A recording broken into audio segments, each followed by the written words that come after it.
Hey, Coach. Thanks for taking the time today. Thank you. Appreciate it. We'll get started here with Dave Zangaro and then Mike Kay. Hi, Kevin. Nice to meet you. Yeah, good to meet you Uh, too. Thanks. I know you spent obviously a lot of time with Nick Sirianni over the last few years. Curious when you thought he might make a good head coach and what it's been like now to work with him in the first few months here. So really, when I got there in 18 with Nick, and we knew each other before that too, the first thing that stood out to me was his command for the big stage, getting in front of the offense and speaking to the team. That was something that stuck out right away. I mean, he does an unbelievable job of getting in front of a big crowd and just speaking to people and conveying the knowledge and the details of which he wants to get things done. So that was probably the first thing. And then his relationship with the players. It goes back to some of the guys that were the back end roster guys that we were trying to get better to make the team, and then big stars like T.Y. Hilton and all these other guys. The relationship he had and how he challenged them, that was something that was different, especially being around a guy that's we're about the same age. You don't always see that, the ability to channel different ways to reach guys, and that was something that was very unique. Mike and then Zach Berman. Hey Kevin, with your background with wide receivers and quarterbacks, how have you been able to kind of teach wide receivers and quarterbacks about the opposite side of the field, kind of the defense? Speaking to a former player of yours, he said that was kind of more of your role in Indy. How has that kind of come together? So being able to coach both positions, it's interesting because you can really marry the two. And coaching receivers in Indy, I was able to use my quarterback knowledge from coaching that position and playing it, and get the guys to understand why they needed to be somewhere and the reason why we needed to have them there at that time. So when you look at a guy like Ty, for example, there was a lot of conversations we had in the past about, hey, when you see this coverage, this is the zone we want to affect, or this is what the quarterback's doing, why he needs you there on this timing and rhythm. So I think you can really teach the guys a different perspective that they're not used to hearing. If you're just a receiver coach, sometimes you have a different background of technique and fundamentals. Whereas when you have that quarterback background, you know what the quarterback's thinking and what they have to do from play to play and the details of which they're asked to get things done. And that knowledge can be conveyed to the receivers. And then they start to understand more of, oh, this is why you need me there. And it's not just I'm running a route to run a route. I think it can really help. Go ahead, Zach and then John McMullen. Hey Kevin, nice to meet you. You were Good to one of meet you the too. the uh, the first guys Nick, I guess, brought over, came here with. Yep. Those first few days, what was that like for you and Nick when you were putting the staff together? And then how would you explain what your role is here? So that was kind of fun. Nick and I obviously came together on that the first trip, and that was neat. That was a great experience for me. And then being on the front end of a lot of it, like I said, that was another great experience. We were together going through a lot of the hiring process and things we wanted to get done, and the culture we were thinking about setting, and his ideas of what he wanted to do, and just kind of being there for him. Being a sounding board and letting him take what he wanted to do and get it in the right direction, and anything that I could offer up to help him, I tried to do. So that was big, obviously, for him. And so I just wanted to support him in any way I could. And we had so many talks over the years, him and I, about, hey, if one of us ever gets the chance, what are we going to do? And obviously he was in that position. So it was cool to kind of see it go through with the knowledge and stuff he wanted to do. And then as far as my role, obviously with the pass game, I'll be heavily involved. I'm working with the receivers from time to time, been in quarterback meetings, kind of been a little bit of everywhere, having my hands on everything, and making sure we're getting done what we want to do in the pass game, and working with Shane as well, obviously. And the good thing is for all three of us, Shane, myself, and Nick, we've all worked together in some capacity, with Nick. So it's very easy for us to come together. We know what Nick wants and the vision he has. So, we can go work our angles and get things done that we need to get done. If I can follow up real quick, you said you had those conversations over the years about what you would do if you were head coaches. Was there anything that happened that you could not have prepared for, that you only that you only knew being in those shoes? Not really. I mean, I was fortunate around enough to be around a lot of good head coaches and on a lot of newer staffs. Obviously, that's a good problem and a bad problem, I guess. But I took a lot away from the Todd Bowles, and I was with Chan Gailey and Herm Edwards and Ken Wisenhunts and all these guys. And Nick had the same thing with all these different guys you've been around. And obviously with Frank, both of us being there, you kind of take things and you hear things from them and you just kind of work through it. You know, your experience gets you to a certain point, and then you got to use what you know is the best decisions and things to go forward from there. John and then Jeff McLean. Hey, Kevin, nice to meet you. To kind of follow up on that, the relationships you've had with Nick and Shane, and obviously you guys have been together, but you're in different roles now. Obviously, Nick's the head coach. Is that going to be an evolution, or do you guys kind of know how this is going to work and mesh together when you get closer to game planning? And then secondly, your interesting sort of history as a player, quarterback, wide receiver. Do you have a comfort with one or the other of position from your playing days? So to answer your first question, you know, it's kind of interesting how we've been going about the offense, because Nick's background with Shane, it's a lot of similarities to what the offense was in Indy. And then it evolved in Indy with me and Nick and how we did things. And then Shane evolved, obviously, as a coordinator with the Chargers.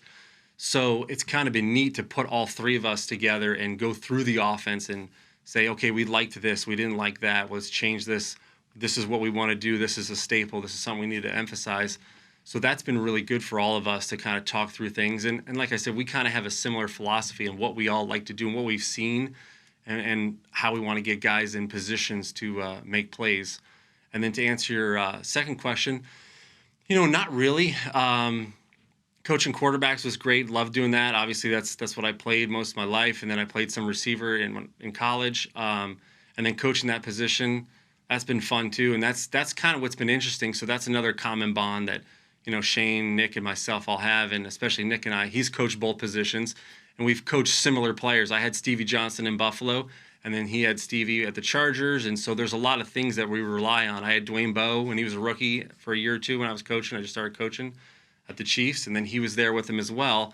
So there's a lot of fun background things that we can talk through. But as far as being comfortable with a certain position, no, not really. I think each one has its own unique style.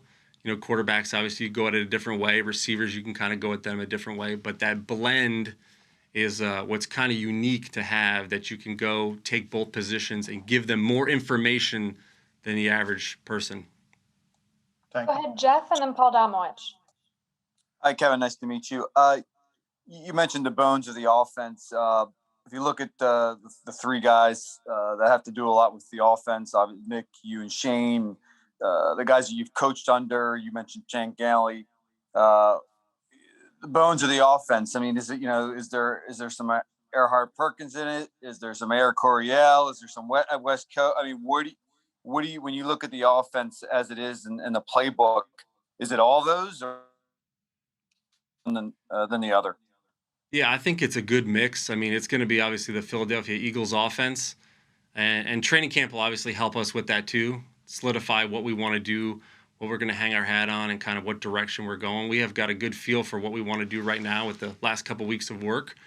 But yeah, it's a good mixture. I mean, look at the around the league, the offenses are kind of evolving every year. And so as a coach, that's your job. You have to evolve. You have to study other people and take what you like and past experiences and go from there. So I think it's kind of, like I said, it's going to be our offense, the Philadelphia Eagles offense. We'll take a couple more here. So we'll go to Paul, Jeff, and then EJ. Hey, Kevin. I wanted to ask you about your quarterback. Jalen's obviously a unique player, what he brings to the table with his running ability.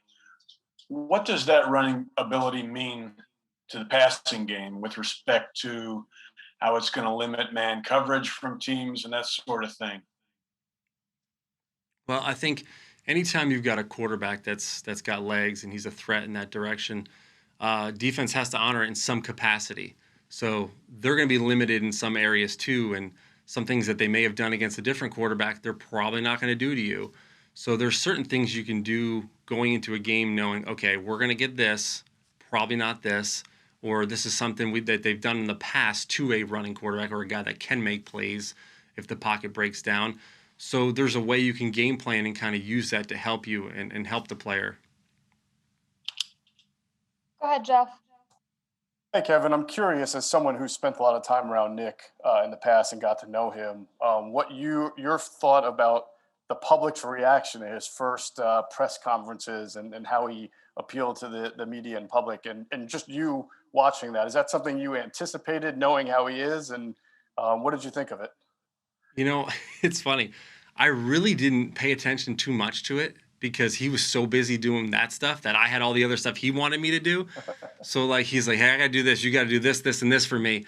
So I was kind of like running around making phone calls, you know, hey, we gotta interview this guy, do this, do that, we gotta set up this, set up that, walking around the building, what are we gonna change, you know, things like that, to where I really didn't pay attention too much to it until after the fact. And even then it was kind of like, okay, you know, it was your first one, well, we'll just keep going from there. And I know what kind of guy he is and what he can do and what he does in front of the team. And so, you know, that's the setting I see him in the most and how real he is. So you know, it was kind of unique to say the least, but I really didn't pay attention because I was so busy doing the other stuff for him that he wanted to get done. I got you. Can you expand a little bit when you had said he challenges players in a very unique way, as you got to know him? What you meant by Yeah. that? So the one thing that he does is he believes in competition at its finest. I mean, he will challenge everybody, obviously to get better, but to just be more competitive within themselves, with the team, with the room, whatever it may be. And a couple of things he does is, you know, there's a lot of video we watch, obviously. There's all these teach tapes and different ways we try to get guys to get better. And, you know, he's always wanting, hey, if this is better than the previous one, I'm going to put you on the teach tape. So that's one way he's going to challenge guys to get, you know, more competitive with what they're doing. And it's a different way. You know, he's going to, if you're a guy that needs to be loved up a little more on certain things and, hey, you need more explanations, you need more visual cues, you need more, you know, talking through, more walkthroughs, he's going to try to find a way to appeal to everybody and get to that personal side and get to know them and then challenge them to be more competitive. All right, we'll Thanks. take one more here from EJ. Hey, Kevin, I wanted to ask you about Brian Johnson. What kind of role has he had as you guys sort of shape the offense? And you guys obviously had Tom Manning over at Indianapolis. And Yes. you know, Brian's kind of like a similar mold of somebody who came from college. How important is that diversity, you know, in his offensive scheme? Yeah, Brian's done a great job so far. He's done a great job with those quarterbacks and really offensively too. It's been fun to ask him a lot of questions like, hey, what are, you know, I was in college at 2017 at A&M, so I got to do a lot of the RPO stuff. And so we've had a lot of good talks, but it's good to have a guy on the staff that knows that kind of game and what's going on and what's the new trends in college and some new things we can add. And a guy that's been doing it for a long time. I mean, he played the position at a high level in college, he's been coaching at a high level. So to have somebody else you can bounce ideas off of and go through and say, hey, could we do this? Have you done this before? Oh, you have. Okay, let's watch that. Let's try to, can we use that at this level?